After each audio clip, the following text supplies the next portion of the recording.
Well, this is amazing because I've turned up as if by magic, really, at DUMBO. And I say magic because this woman that is at the side of me has really helped me to transform my life.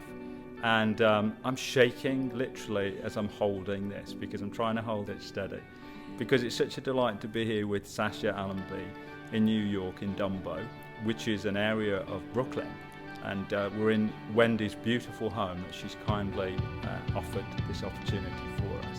And I want to say to Sasha, direct through to you, you know, you're one of the most amazing people that I've met in the world because you have a purity of spirit, Sasha. You have an absolute essence of love about you, and I'd like to know how you have managed to do that. Well, I want to welcome you to New York first, and thank you for that amazing introduction, and just like really feeling you in my heart here now, my friend. So we want to start with that. And I'm really kind of glad you asked me that question, because when you asked to interview me, you asked to interview me about trauma, because that's how we met and that's our background, that's where we first connected. But actually, like, as we talked, and I shared with you that was my work like for 10 years, but I've moved beyond that work. And that's a big part of really sharing with you how I've come to be in this place that I'm in now as well. So there is that background of really dealing with stuff and really like going into the trauma and really transforming it. And I definitely don't want to give the message that that's not important, because it's crucial, like 100% crucial.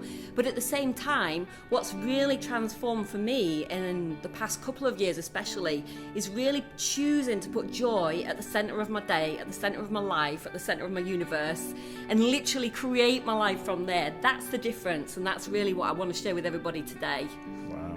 I just want to take a moment of silence because I think I'm shaking with, it is PTSD that I'm still working with, Sasha, and I know that you've had an amazing journey to get to this beautiful place that you're in with joy and freedom of spirit.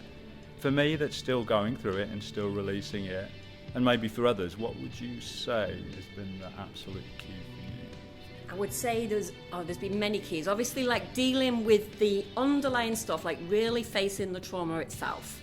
Working with somebody that can absolutely phenomenally go there with you, that's in the frequency that's beyond that trauma is key.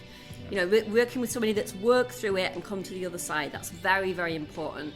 But there are some other pieces as well that when you're on that journey of overcoming trauma often get overlooked, and those pieces are really to very deeply take care of your own central nervous system. Like, this is absolutely key. And the thing that I did, like, naturally throughout, I realized not everybody is doing, which is to really do those practices like restorative yoga, those practices that put you in a parasympathetic state, that really take your nervous system down, and do them every day, you know, do them on a daily basis, so that you start to retrain your nervous system to a different frequency. So you start to retrain your nervous system to a frequency of peace, because when you're in PTSD, and when you're in these traumatic states, then what's actually happening to your nervous system is it's constantly in fight and flight. And you want to be retraining it out of that, outside of the work that you do on the trauma, so that it learns how to be in the world, not reacting like over and over again to all the different situations that re-trigger the trauma. Another key has also been like a deep, deep, deep journey with self-love. A deepest journey with self-love. And when people say that, they assume I mean just like, you know, going to yoga and taking time out, and I do mean all of those things, but beyond that, really being able to meet yourself in your most difficult moment is key. Really being able to love yourself like at the darkest time, when the trauma's triggered, when the chips are down, and really being able to find yourself in that moment. And like literally, I always say to people, it's like you're picking up a 5-year-old child that's crying, and you're holding a 5-year-old child that's crying, and you've not got any expectation of it, and you've not got any judgment of it. You're just holding it until it calms. And that's really one of the keys to meeting yourself, and really, really meeting yourself in those moments is one of the keys to healing. Oh, that's pretty beautiful. I mean, I could feel the emotion then, because you see, what I feel with you, and for me it's all about the feeling, is this depth of, it's like a river. You've like got this river flowing in you, and my question would be, where is that river flowing to ultimately for you, Sasha Allenby? Well, it's really key. Like, it's really key that I fulfill my destiny here on Earth. And I really thought for some years that my destiny here on Earth was to help people to heal trauma. But actually I realized, like, there's been a deeper destiny underlying that's really to help people to see how to live in authentic joy. Yes. You know, to really live in authentic joy. Come on, Yes, come on, sister. Exactly. Get it out. And I kind of got, like, before all the, I just know, like, for years, even like 10 years ago, I started to try and write a book called Return to Joy.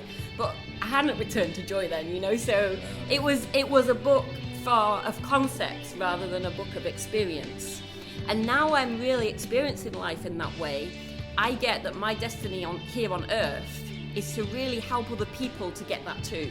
You know, to really, like, first of all, take care of it within myself so that I can spread that wave out to others. It's really what it's about for me, first and foremost. Yeah, that wave. So the one question that I think I would want to know, looking at you and considering all that you've done with your publications, with your books, with your life, knowing some of your past through what I've read, is like the part that was devastating, that was devastated, you've left it behind. Yes. And again, I'd say for others, you know, which is what we're all about, isn't it? Sharing what we've experienced. Totally. How have you moved through that to a whole new level of consciousness, really? I think the key is that there was an imprint of trauma in there that I don't process my life through. But when I was in that imprint of trauma, I didn't know that there was going to be a time beyond that kind of thing. A lot of people don't really talk about the time beyond trauma. You know, when you're in the healing of trauma, all everybody talks about is the healing of trauma.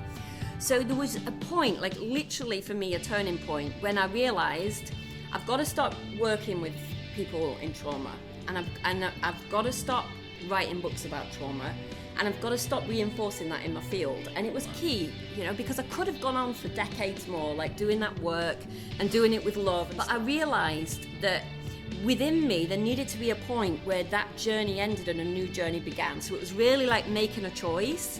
And that doesn't mean that I gave up my care for other people, you know. I just realized that the way that I was going to care for others on this planet was going to have a different form.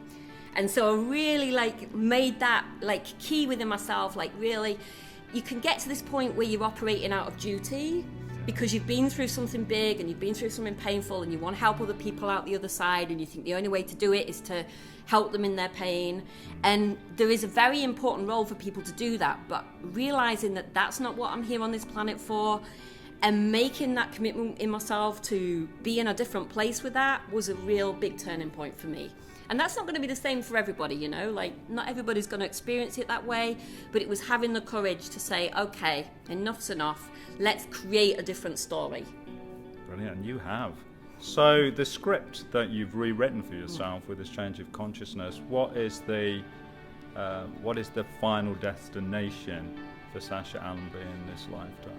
Definitely don't want to think about it in terms of final destinations, because I really want to keep thinking about it as a journey. Okay. You know, like constantly, like right now, this journey that I'm in is a journey of joy, and who knows if that's going to transform and translate into something else. I definitely don't want to think, okay, joy's my full stop, and then, because I think you then die into things, you know, if you stop really like being on fire in the moment with things and you're just like, okay, I've reached it now, joy, right, the end kind of thing. I want to be in this kind of like flow of things where I'm continuously waking up every day, like open to new experiences, which I am, you know, and just open to what comes next, and not even try and work out what the next chapter is. Just keep like following the heart, following the love, following the joy, and just let it flow from there. Come on. Yes, come on. Let's do it. Let's flow. Let's follow it. Let's Exactly. follow the joy. Let's follow the river. Exactly. Because when Sasha's talking, I'm like hearing new things.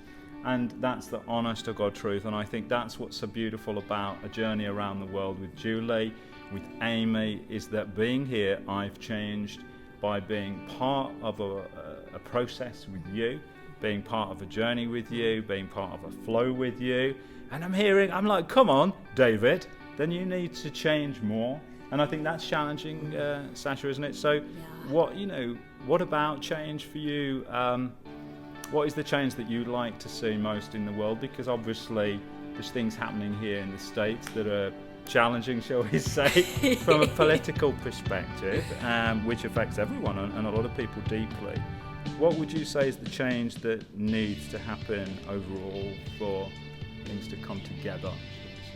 Yeah, we need to collectively overcome the fear. You know, we need to collectively overcome the fear. The reason that things are in the political way that they are in the US, and just want to be really clear that I'm deeply affected and involved by those things. I don't want to give the impression that yay joy and like blinkers on to everything else. It's actually the opposite. You know, my partner's from Iran, so he's like deeply affected by what's going on in the States right now. There are issues and challenges that we can't turn away from and ignore because they're like in our face. But what we've realized is it's how we deal with those that makes the difference. You know, if we allow ourselves to deal with them, be programmed by the fear and react with fear, then that creates more of the same. So the change I would like to see, and the change that I'm hoping that I'm contributing to, is to really helping people to move into love and to move beyond the fear, so that they can't have their buttons pushed by the powers that be anymore, you know, so that they can't just like get those little triggers and programs like pushed and behave in certain ways. And so it brings us back to like unity, oneness. No, that's what we really have to be shooting at. And that's what really is the primary goal for me here. Good. Would you like to take over the political system here, and could we put you forward? I mean, no, but I mean that in a serious, but also in a light way. But no, actually, really quite profound, because I think what I see happening, and I don't know whether you do, is people are coming by and going, you know what? Hang on a minute, this isn't right. And I think, you know, that's what you're saying. Something is happening as a result. And I think as much as we might want to say, you know, Donald, I mean, we'll have to call him Donald because we know who we're talking about.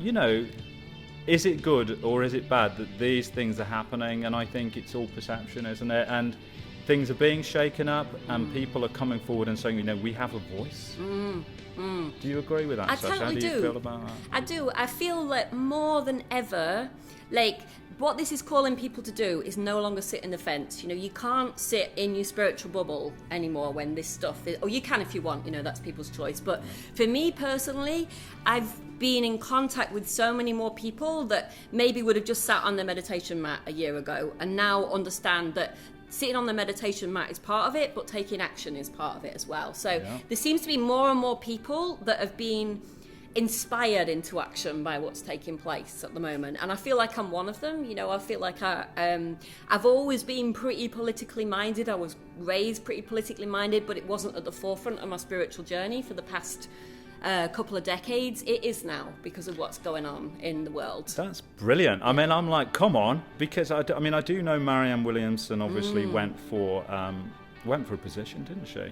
Did she? Yeah, she went for a position. Yeah, unfortunately she didn't succeed, or well, I mean, I say that in a way, it's like, well, I think the change is probably going to come from without of the political system, but us all realising that we have personal power. Yeah. You know, and we have individual and collective power by coming together and having a voice. Sasha is going to share her moment to leave the world a better place. Okay, I would say to leave the world a better place, the one thing that I would put at the centre is love, peace, joy, compassion, your highest human qualities. When you put these at the centre of your world, then you can resonate these out and share these with as many people as possible. So literally choosing love, choosing peace, choosing joy on a moment-to-moment basis. And when you're not choosing those things for yourself, go in, be deeply, deeply compassionate with yourself. See where it is that you're blocked on those things and just allow them to come in. If you literally live your life like that, resonate those out, then that is literally gonna leave the world a better place around you, and you can share that with everybody that you come into contact with. Wow, this is wow. And I'm gonna pan across, because if I could choose to be with anyone in the world right now, it would be with Sasha Allenby, and I'm here and I'm in the moment with her, and imbued with confidence, imbued with a way forward, imbued with the truth, because what I've heard from you, Sasha, is the truth.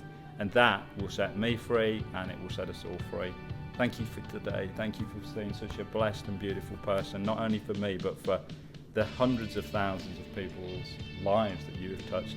If I could do anything, and I'm going to start crying, if I could do anything, a fraction of what you've done, I would be, you know. You're already doing it. I don't know. You're already doing Thank you. You're already doing it. Thank you. I love you. Keep doing it. Keep spreading the light. Thank you. Thanks everyone. Thanks for guys. listening. Cheers. Bye. Loads of love. Shut up. Bye for now.